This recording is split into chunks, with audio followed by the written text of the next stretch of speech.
got balls, right? Yes! Do something. Tony Soprano was never the toughest guy in the room, and the show proved it over and over again. The mythology of Tony Soprano's toughness is one of the show's great sleights of hand. At first it felt like ginger ale in my skull. For 6 seasons, the camera gives us heavy breathing, sudden bursts of rage, and the occasional furniture splintering scuffle. But the question remains, could Tony actually fight? Or was he just the heavyweight champion of bullying? For starters, the man's track record is hardly a parade of fair contests. Most of his victories involve terrified civilians, subordinates who wouldn't dare fight back, or sudden bursts of violence delivered under the protective shadow of a posse. You alright? My leg's broken, the bone's coming. A debt-ridden gambler or a panic-stricken adulterer is not exactly Muhammad Ali. When Tony lunges, most people's strategy is not to fight, but to survive. That distinction matters. The few genuine scraps we do see suggest a murkier picture. It's my story. You stupid motherfucker. How fucking dare you? Ralphie, wiry and unhinged, nearly matched him despite being in an entirely different weight class. The two traded blows, knives, and frying pans before Tony finally finished it, not with grace, but with sheer fury and bulk. Then there's Bobby Bacalieri, whose infamous brawl in the lake house remains the most honest fistfight of the series. Bobby not only held his own, but arguably won. Sucker punch is a sucker punch. Aided by a sucker punch and Tony's post-shooting fragility, but still, a victory is a victory. Notably, it took Carmela physically hanging off her husband to keep him from strangling his brother-in-law into oblivion, but the scorecard still favors Bobby. The rug didn't help either, but let's be clear.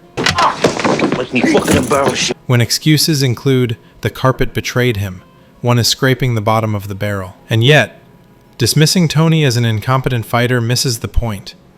He did display some real technique. Disarming opponents with corkscrews and knives, twisting Richie April's arm mid-rage. However, one of his assailants, William Even forcing a would-be assassin to shoot himself. These are not the reflexes of a novice. He had, at minimum, the instincts of a street fighter who had been in more than a few scrapes. Size, strength, and mean streak were his greatest assets. Add to that the fact that Tony was unbound by the social restraints that govern normal people. A civilian in a bar fight might pull punches to avoid charges. Tony would go for the throat or the eyes without a second thought. Mommy, please, Tony, please. That willingness to escalate, to maim, to humiliate, to kill, is a kind of skill in its own right. When you're fighting someone with no brakes, the odds tilt their way quickly. Tony's size itself is often exaggerated, but still an advantage. James Gandolfini was 6'1" with massive shoulders and virtually no neck. Next to the 5'8", 5'9" average of the supporting cast, he looked like a giant. On screen, he often seemed 6'5". So what do you do, free weights? Machines? Yeah, I gotta get back to the gym. And in the 1990s, when being a big, angry guy who lifts weights was sufficient, this mattered. The MMA revolution had not yet made every suburban hobbyist an armbar expert. In that era, raw mass and a willingness to bite or gouge were enough to dominate. Tony was built like a bull, more muscle than fat in early seasons, and plenty strong. There was a time when I could bench over 300 pounds. He benched 300 pounds in one scene despite a head cold. Hardly Olympian form, but far more intimidating than the fat slob caricature suggests. Of course, much of his fighting prowess rested on psychology. Back off and respect the title, you fucking jerk off. Facing Tony wasn't just about absorbing punches. It was about absorbing the aura of cruelty and unpredictability. He was the boss. Fighting back wasn't just dangerous physically. It was suicidal politically. Make him disappear or make nice. 99% of the time, his opponents knew resistance was futile. Your mother. A man like Paulie Walnuts could be dismissed as a wiry, aging hothead on screen. But in reality, his dead-eyed menace would paralyze most civilians before a fist was even thrown. Fighting mobsters wasn't about skill. It was about fear. Get the shovel, Chrissy. The shovel to the back of the head after a feigned retreat was the rule, not the exception. Still, Tony's limitations were clear. He was no trained boxer, no martial artist. Against a professional fighter of his own size, he'd have been chewed up. He lacked endurance, technique, and discipline. What he had was brute force, aggression, and the tactical advantage of being unconcerned with rules or honor. He's a boss, right? Yes! Do something. He'd fight dirty, use any object in reach, and keep going long after others would hesitate. Bottle to the face, fingers in the eyes, grabbing a man by the groin in a marina dispute. Oh, you keep prodding him with a stick. You light a candle to St. Anthony. Tony fought like a man who viewed violence not as sport, but as a tool of survival and dominance. In street terms, that made him formidable.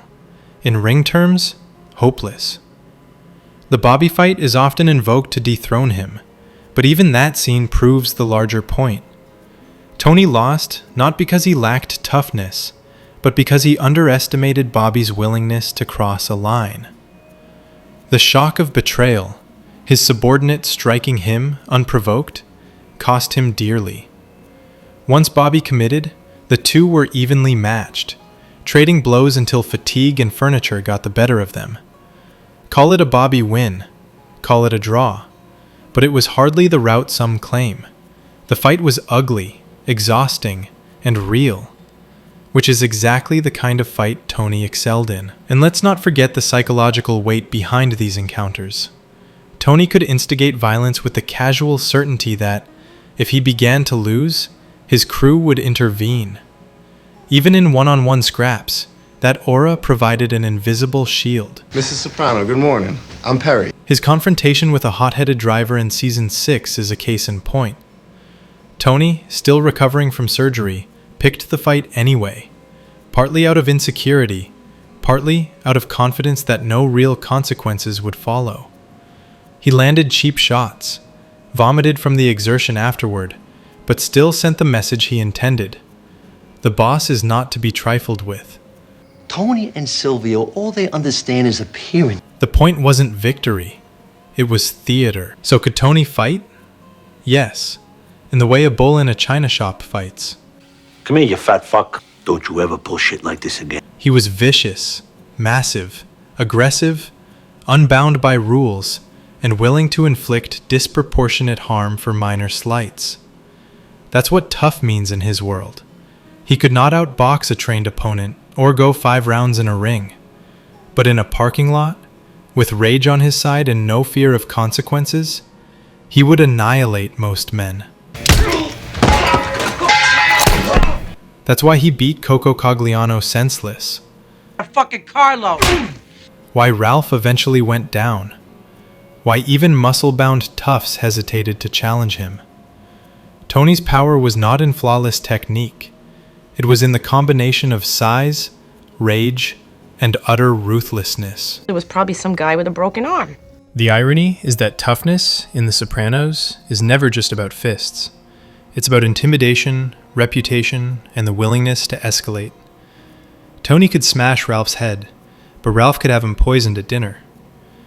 Paulie might lose a fair fight, but he'd happily bash in your skull while you walked away. Violence, in this world, is rarely sporting. It's pragmatic, cowardly, and overwhelming. Tony embodied that ethos perfectly. I told my girl cousins I would never be a varsity athlete. He wasn't a varsity athlete. He wasn't even a skilled fighter by traditional metrics. But he was dangerous. And in the end, that's all that mattered. Fights end. Good analysis doesn't. Subscribe for more.